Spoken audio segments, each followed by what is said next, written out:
Mystery skull identification. Here's the skull that we're going to work with today, an excellent specimen from the Chicago Academy of Sciences. That's where we're here today. They have hundreds of thousands, maybe millions of specimens in all of these cabinets. What we're going to do is we're going to take our skull and try to figure out what cabinet it belongs in.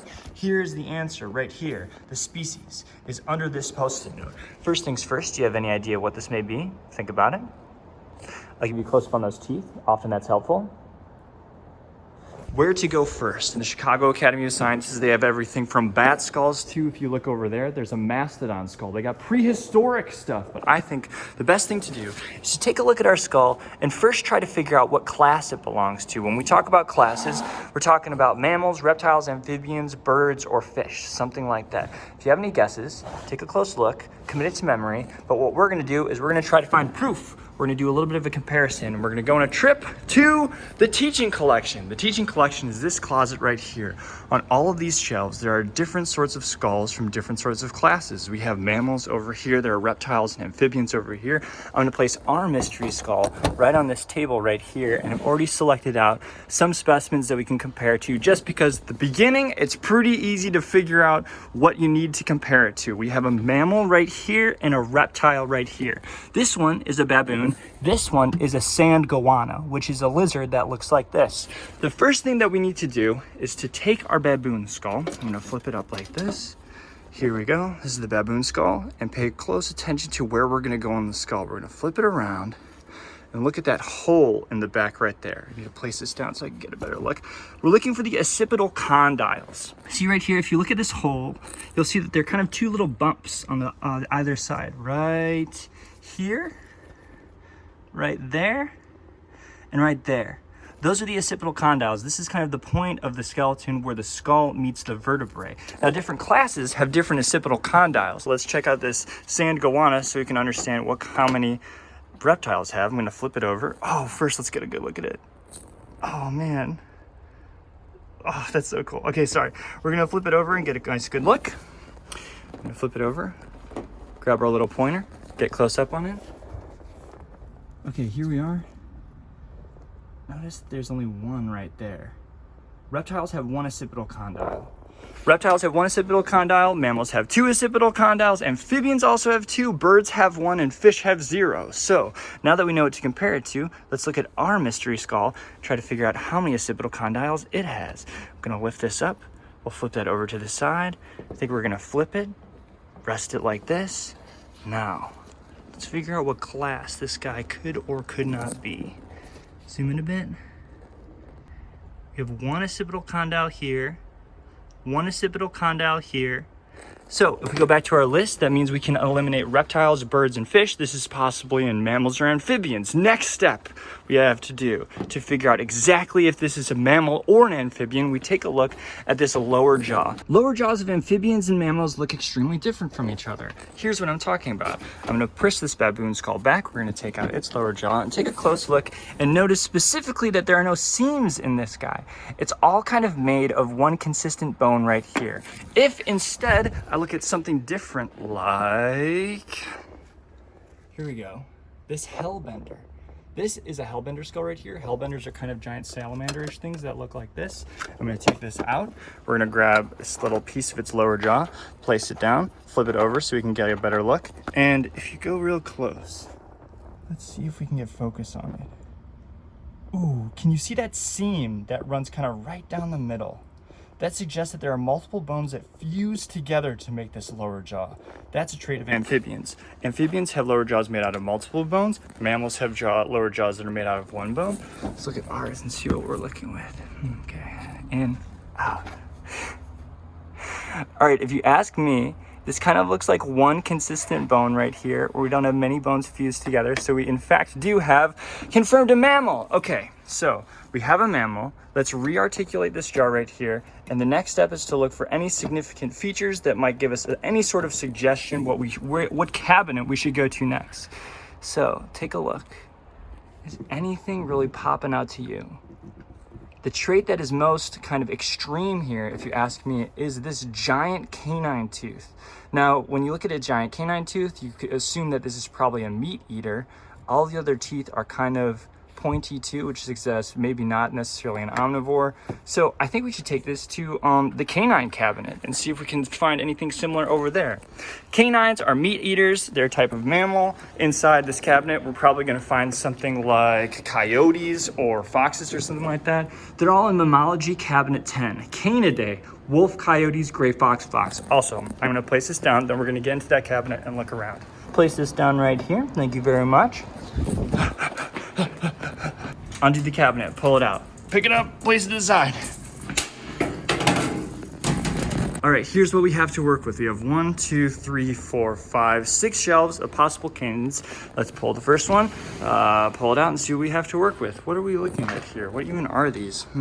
We have coyotes, gray wolves, and red wolves. Ooh, interesting. This looks like an interesting skull right here. Let's pull it out, bring it to the side, and place it next to ours for comparison. Okay, here we go. Here's our first canid skull. If we look at the tag right here, I'm gonna flip it out. It looks like we have a Canis lupus bailey. That's a Mexican wolf. And right off the bat, kind of the easiest trait that we can use to compare this to is size. This guy's way too big to compare to this one. So we need to go back to the cabinet and see if we can find anything else. Okay, if you ask me, all of these look kind of big. Coyotes, wolves, absolutely giant. Nothing in here really makes sense. Let's shove it in and we'll go to the second one down in the canid section. Pulling it out, looking at, ooh, check this out. We have some foxes right here. 1, 2, 3 preserved foxes. I think we have some skins in the back. And look at these skulls. This skull, if you ask me, looks much more similar in size to the other one. So let's pick this up and bring it over. Ready? Okay, here we go. We have our mystery skull over here, the fox skull over here. And if you ask me, it's already starting pretty good. Look, we have that giant canine on that one, a giant canine on ours. So the next logical step will be to do something like the dental formula. The dental formula is where you count the number of teeth, specifically like the incisors, the canines, the premolars, and molars, because in one species, the dental formula will all be the same. Think about humans. We all have the same number of teeth. The same can be said for foxes, and the same can be said for our mystery species right here. So the first things to do is to turn them forward, and we're going to count those incisors, which are the very front teeth. Our mystery skull is here on the left, the fox is on the right. We're going to zoom in, get my little pointer. Oh no, I forgot my pointer. Let's grab it. Okay, we're back. This is the fox. We have 1, 2, 3, 4, 5, 6 incisors before the canines right here. Shifting over to the mystery species, we have 1, 2, 3, 4, 5, 6, 7, 8, 9, 10. Okay, this has a ton of more teeth than this one. So I think we have to reject fox. There's no way that our mystery species is a fox. In fact, that number of teeth is so highly unusual for anything that's even a canid. If we look at our wolf right here, we'll find that it has probably a similar number of incisors. In fact, it has 1, 2, 3, 4, 5, 6 incisors, just like the fox. So what? We have 10 incisors right here. What the heck is going on? This number of teeth is highly unusual and makes me want to check something different on the underside of the skull. What I'm going to do is I'm going to take it and flip it over like this. And we're going to take this fox skull, so we have something else to compare it to, and flip it over just the same. Okay, now I'm going to go to the top and look from above, and oh man, this is wild. Okay, check this out right here. I'm going to zoom in and we're going to look at the top of this mouth. Notice how in this fox skull, there are 2 little holes right over here. And if you look, the rest of the top of the mouth is relatively flat. There are no other holes. Transferring over to our mystery skull, the story is not very similar. You can see that there are 2 holes down here, but when we go over here, we have 2 more giant holes. Fenestra right here, holes in the top of the bone. What the heck is going on? Well, my friends, this fox right here is exhibiting traits that are very common of placental mammals. Placental mammals are mammals that have a placenta. If this mystery skull has extra holes in the top of its mouth, a trait that is not a characteristic of placental mammals, what's the only other option? If a mammal is not a placental mammal, it is a marsupial mammal. So right now our mystery animal is probably a marsupial, which is an outrageous surprise and something that I really wasn't expecting. So marsupials are going to be a tricky one because marsupial mammals are kind of uncommon, but luckily this reminds me of another skull that I identified at a previous museum I was at in Los Angeles, the Natural History Museum of Los Angeles County. Look at this right here. This is the skull of a kangaroo, also a marsupial mammal. If you flip it over and look at it, you'll find that it too has those holes in the back of its mouth, those fenestra, just like ours right here. They look pretty similar to each other, both exhibiting that same trait. So I think we can kind of use that as confirmation to suggest that our mystery skull right here is some sort of marsupial. So when it comes to marsupials, there are pretty much two different types. You have diprotodonts and polyprodonts. Diprotodonts are marsupials that have only two upper lower incisors. Polyprodonts have multiple incisors in the top and bottom of their teeth. If you remember looking at ours, there are a ton of incisors right here. I think there were like 10 or something like that. So we can reject a diprotodont, so that means this is not a kangaroo or a wallaby or a koala or anything like that. It's a polyprodont. Polyprodonts are kind of highly unusual mammals. So what could this possibly be? Well, my friends, for this step, we use a little bit of something called process of elimination. Let's think about where we are right now. We are in the Chicago Academy of Sciences. Millions of specimens, but usually, specifically, most often stuff that is native to North America.